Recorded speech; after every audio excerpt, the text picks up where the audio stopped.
Happy new year বন্ধুরা। তো তোমাদের সবাইকে আমার তরফ থেকে হ্যাপি নিউ ইয়ার জানাই। তো তোমরা খুব ভালো করে দিনটা আজকের কাটাও। তো যাই হোক, চলো আজকের ব্লগটা এখান থেকেই স্টার্ট করলাম। আজকের হচ্ছে সোমবার, আর এখন বাজে সকাল ওই 9:30 মতো হবে আর কি। তো আমার দেখো স্নান টান করা হয়ে গেছে, করে জামা কাপড় টুকটাক ছিল সেগুলো কেচে দিয়েছি, তো মেলে দিতে এসেছি। আর সকালে না বাসি কাজ টাজগুলোও করা হয়ে গেছে, সেটা তোমাদের সঙ্গে আজকে শেয়ার করলাম না। তো আজকে তাড়াতাড়ি স্নান করে নিয়েছি, কারণ বললাম যে আজকে হ্যাপি নিউ ইয়ার। আর এইরকম স্পেশাল কিছু কিছু দিন আছে যেগুলোতে আমি আমার মায়ের বাড়িতে যাই আর কি, ওই বাপের বাড়ি বলতে পারো। তো সেখানেই যাব আজকেরও। তো ওই জন্যই আর কি সকাল সকাল স্নান টান করে নিয়েছি। তো চলো রেডি হয়ে বার হই, আর তারপর তোমাদের সাথে কথা বলছি। নমস্কার বন্ধুরা, আমি মীনাক্ষী। আমার আবারও একটা নতুন ব্লগে তোমাদের সবাইকে স্বাগত জানাই। আর সবার আগে তোমাদের সবাইকে বলি হ্যাপি নিউ ইয়ার। তো আজকের দিনটা তোমরা অনেক অনেক ভালোভাবে কাটাও, আমিও কাটাচ্ছি আর কি। তো সকাল থেকে তেমন একটা তোমাদের সঙ্গে কাজটা শেয়ার করা হয়নি, কারণ রোজ রোজ আর কি একই কাজ শেয়ার করব। তো ওই জন্য আর কি স্নান টান করে জামা কাপড় মেলাটা একটুখানি তোমাদের শেয়ার করেছি। তো এই দেখো ঘরটা এখন পুরো গোছানো, বিছানা গুছিয়ে নিয়েছি। ঘরটা তো মোছা হয়ে গেছে, আর আজকে আর কোনো ডাস্টিংয়ের কাজ করিনি, কারণ কালকে করেছিলাম। তো এখন রেডি হয়ে গেছি, আর মিষ্টিকেও রেডি করিয়ে দিয়েছি। এই যে মিষ্টি মামা। তো চলো এখন রেডি হয়ে গেছি, এবারে মাদের বাড়িতে যাব। তো ওখানে একটু আজকের খাওয়া দাওয়ার ব্যাপার আছে আর কি। তো চলো বন্ধুরা ব্লগটা দেখতে থেকো আর সাথে থেকো। আর রাস্তা না কাজ হচ্ছে, প্রচণ্ড ধুলে উঠছে, প্রতিদিন ধুলে উঠছে। দেখো রাস্তার কাজ হচ্ছে সেই দূরের দিকটাতে, রাস্তার কাজ হচ্ছে জন্য দরজা জানলা আজকেরও খুলিনি। সকালে একটু খুলেছিলাম, তো আবার বন্ধ করে দিয়েছি। তো চলো বন্ধুরা টাটা, সঙ্গে থেকো। তো এই যে দেখো চলে এসেছি মায়েদের এখানে, আর এখানে আজকের হচ্ছে চিকেন বিরিয়ানি। তো সমস্ত কিছু রেডি ফেডি হয়ে গেছে, এবার শুধু আর কি ভাপে দেওয়া হবে। তো চিকেন বিরিয়ানি হচ্ছে, আর সঙ্গে তো ডিম থাকবেই। বিরিয়ানির সঙ্গে ডিম আলু চিকেন না থাকলে তিনটে মাস্ট লাগবেই। তো চলো বিরিয়ানি তো হয়ে গেছে, একটু তোমাদের সঙ্গে শেয়ার করেছিলাম। আমি এসে দেখলাম যে ওরা লেয়ার করছে, তো সেই টাইমটায় এসেছি, তো আমি তোমাদের সঙ্গে একটু শেয়ার করে নিয়েছি। তো এই যে দেখো আমরা এখন খেতে বসে গেছি। তো খাওয়া দাওয়ার পর আর কি অনেকক্ষণ পর বলতে পারো সন্ধেবেলা হয়তো বাড়িতে এসেছি, তারপরে তেমন একটা কোনো কিছু ভিডিও শ্যুট করা হয়নি আজকে। আর এই যে রান্নাটা দেখছো না, এটা আমি করেছিলাম গতকাল, আমি রবিবার করেছিলাম। তো সেটাও তোমাদের সঙ্গে শেয়ার করা হয়নি, তো এই ভিডিওর সঙ্গে আমি সেট করে দিয়েছি। আর আজকে সেভাবে কোনো রকম শ্যুট করিনি, তো ভাবলাম যে আজকের কিছুই দেবো না ভিডিও, তো না দিলে আবার প্রবলেম। ওই জন্য আর কি এই রান্নাটা তোমাদের সঙ্গে ডিনারটা তোমাদের সঙ্গে শেয়ার করছি। তো করেছিলাম এই যে দেখো ময়দার সিমাই আর কি। তো ফার্স্ট একটু ঘি দিয়ে ভালো করে লাল লাল করে ভেজে নিয়েছি। ময়দার যে চালও অনেকে বলে, তো সেই তারই আজকের পায়েস করছি। তো এই যে দেখো কি সুন্দর একদম লাল লাল করে ঘি দিয়ে ভেজে নিয়ে তারপরে এই হাঁড়ির মধ্যে দিয়ে দিচ্ছি। আর যেমন সিমাই করে ঠিক তেমনভাবেই করব। দুধ, তারপরে কাজু কিশমিশটা দিলে ভালো হতো, কিন্তু হঠাৎ তো করছি, এই মুহূর্তে আনা ছিল না। জিনিসটা তৈরি ছিল, এটা তো করে শুকনো করতে হয় তারপরে। তো এই যে দেখো শুধু এখন ওই মিষ্টি মিষ্টি, তারপরে একটু নুন আর তেজপাতা এইসব দিয়েই করব। তো আর এদিকে করছি একটু আলু চচ্চড়ি, প্রেশার কুকারেই করব। তো সিম্পলভাবেই করছি। ওদিকে আমি সিমাইটা এদিকে নিয়ে নেব, আর প্রেশার কুকারে করলে তাড়াতাড়িও হয়। তো তখন কড়াইয়ের মধ্যে আর কি লুচিটা ভেজে নেব। তো ওই জন্যই আর কি প্রেশার কুকারে আমি আলুর চচ্চড়িটা করে নিচ্ছি। তো এই যে দেখো তেলের মধ্যে কালো জিরে আর কাঁচা লঙ্কা দিয়ে ফোড়ন দিয়ে দিয়েছি। তারপরে এইরকম আলুগুলো আমি চৌকো চৌকো করে কেটে নিয়েছি, নিয়ে ভালো করে প্রেশার কুকারের মধ্যে আর কি একটু আলুটা ভেজে নেব। আর এই আলু চচ্চড়ির আলুটা না একটু ভালো করে না ভেজে নিলে তেমন একটা টেস্ট হয় না। তো একটু আর প্রেশার কুকারটা আবার দেখলাম যে তেলটা অনেকটা বেশি পড়ে গেছে, বুঝতে পারিনি। কড়াইয়ে যেমন খেলানো দেখা যায়, প্রেশার কুকারটা ততটা দেখা যায় না, তো বেশি তেলটা পড়ে গেছে আর কি। তো এই যে দেখো আলুটা ভেজে নিচ্ছি, আর সঙ্গে এখানে মাখিয়ে রেখেছিলাম আটা আর ময়দা, তো সেটাই আর কি লুচি বানাবো।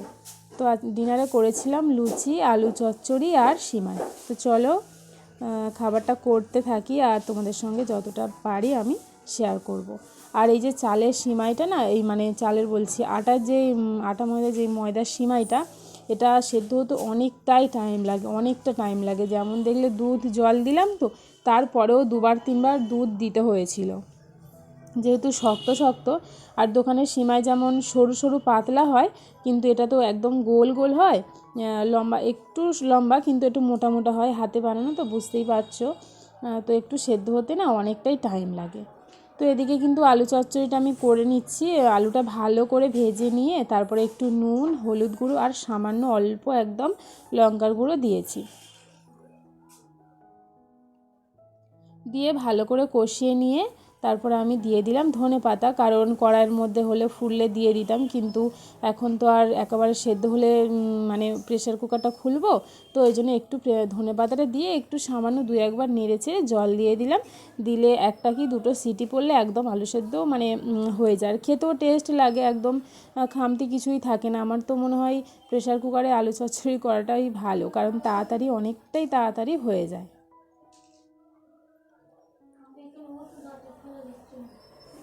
তো ওদিকে প্রেশার কুকার আমার কিন্তু আলু চচ্চড়িটা হয়ে গেছে। আমি সিমাইয়ের হাঁড়িটা ওই দিকে দিয়ে দিয়েছি, দিয়ে এদিকে আমি লুচিটা ভেজে নিচ্ছি।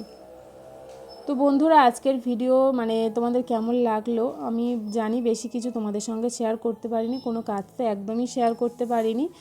তো প্রতিদিন না সমান কাজটা করা যায় না, আর প্রতিদিন শেয়ারটাও ঠিক করা যায় না, আর আমি একটু একটা কাজে বিজি আছি, ওই জন্য না ঠিকঠাক আমি ভিডিওটা করে উঠতে পারছি না। মিনিমাম 4-5 দিন আমি জানি না কেমনভাবে ভিডিও দেবো, অনেকটা চাপের হয়ে যাবে ভিডিও দিতে, কারণ একটা আমি কাজে ব্যস্ত আছি ওই জন্য আর কি। আর তার মধ্যে আবার মানে চিনির স্কুল খুলবে 2 তারিখ থেকে, তো বুঝতেই পারছো অনেকটা মাথায় চাপ আর কি। তো যাই হোক, যতটা পেরেছি আর কি, ভিডিও না দেওয়ার থেকে একদমই, তাও যতটা যা পেরেছি তোমাদের সঙ্গে শেয়ার করলাম। ভালো লাগলে বলো, আর মানে কমেন্ট করে জানিও, আর ভিডিওটা যদি কিছু ভালো লাগে তাহলে লাইক করো, আর চ্যানেলটা কিন্তু অবশ্যই করে সাবস্ক্রাইব করো, আমার পাশে থেকো। তো লুচিগুলো দেখছো কেমন সুন্দর গোল গোল, বেশ দারুণ ফুলেছে, আর লুচি ফুললে বেশ ভালো লাগে।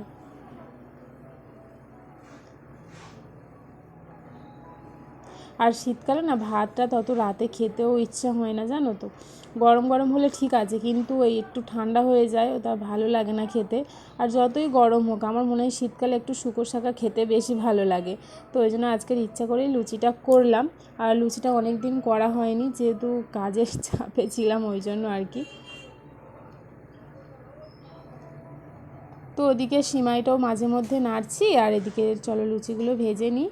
আর এদিকে দেখছো আমার মানে শাশুড়িমা লুচিগুলো বেলে দিচ্ছে, নাহলে আমি হলে সমস্ত লুচি একেবারে বেলে নেব, তারপরে নিয়ে ভাজবো। কারণ আমার একটু লুচি ভাজার সময় মানে ভাজা বেলা দুটো কাজ একসঙ্গে করলে একটু প্রবলেম হয়, ওই জন্য আগে বেলে নিয়ে তারপরে ভেজে নিই। তো দেখেছো লুচিগুলো কি সুন্দর ফুলছে, একদম সমস্ত লুচিটাই ফুলেছে। তো চলো বন্ধুরা, লুচিটা ভেজে নিয়ে তারপরে আবার তোমাদের সামনে আসছি।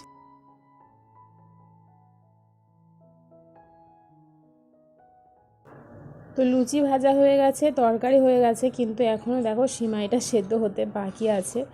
দেখলাম নেড়ে কতটা বাকি আছে, তো মিনিমাম অনেকটাই বাকি ছিল। আবার 5 মিনিট মতো হয়েছে, হওয়ার পর আবার একটু দুধ আর জল দিলাম, দিয়ে তারপরে এই যে দেখো এই বাতাসাও দিয়েছি। কারণ আমাদের বাড়িতে মন্দির আছে, তো মানে পাশেতে আর কি, বাড়ির মধ্যে না। তো সেই মন্দিরে প্রতি যেহেতু বৃহস্পতিবার করে পূজা হয়, তো বাতাসা না অনেক জমে যায়, কি করব বলো অত বাতাসা। তো আমি এইরকম সুজি করলে, তারপরে সিমাই পায়েস টায়েস করলে না ওর মধ্যেই দিয়ে দিই। তো মিষ্টি জিনিসে আমি একটু নুন খেতেও পছন্দ করি, তো একটু নুনও দিয়ে দিলাম। আমার মনে হয় নুনটা ঠিকঠাক না দিলে না মানে খাবারটার মধ্যে ব্যালেন্সটা ঠিক পাওয়া যায় না। তো তারপরে চিনিও দিয়েছিলাম, সেটা আর মনে হয় শ্যুট করা হয়নি। তো এই যে দেখো এদিকে আমার খাবার দাবার সব রেডি। তো এদিকে হয়ে গেছে সিমাই আর আলু চচ্চড়ি। আলু চচ্চড়িটা সত্যি খুব ভালো হয়েছিল খেতে, আর একটু চিনিও দিয়েছিলাম। এরকম আলু চচ্চড়ি একটু চিনি দিলেও ভালোই লাগে। তো চলো খেতে বসেই আজকের ব্লগটা এখানেই শেষ করলাম। তোমরা খুব ভালো থেকো, সুস্থ থেকো, সাবধানে থেকো, আর আগামীকাল তোমাদের সঙ্গে দেখা হবে ঠিক সকাল 10টায়। তো চলো বন্ধুরা, আজকেরকার মতো টাটা, গুড নাইট।